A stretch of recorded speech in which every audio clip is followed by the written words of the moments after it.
আজকে এখানে 18 নম্বর অঙ্ক নিয়ে আলোচনা করবো আমরা। 18 নম্বর অঙ্কে কী আছে? 2x plus 1 সমান সমান 1 to 8। Okay, done. And 2x plus 1 128 মানে কি 2 power 7 ধরতে হবে, কারণ 2কে 7বার পাওয়ার করলে 128 হয়। ঠিক আছে, এখন দেখো এখানেও 2 আছে, এখানেও 2 আছে, দুই পাশে 2 কী হবে? বাদ যাবে। তাহলে বাদ গেলে কী হবে? 2x plus 1 সমান সমান 7 হয়ে যাবে। ঠিক আছে, এখন দেখো এই 1টা এখানে প্লাস, ওই পাশে গেলে কী হবে? মাইনাস হয়ে যাবে। তাহলে মাইনাস হলে কী করবো আমরা? তাহলে মাইনাস করি, চলো। তাহলে মাইনাস করলে হবে 6 হয়ে যাবে। কী হয়ে যাবে? 6। এখন এই 2টা গুণ অবস্থায় পাশে গেলে কি ভাগ হয়ে যাবে। তাহলে কাটাকাটি করো, তাহলে 1 সমান সমান কত হবে? 3 হয়ে যাবে। ঠিক আছে বন্ধুরা, চলো আরেকবার একটু আলোচনা করি। তাহলে 2x plus 1 সমান 128। 128 মানে কি 2 power 7 ধরবা।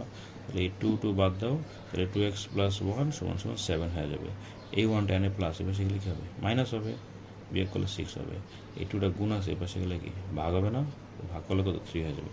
তাহলে এটা হলো অ্যান্সার।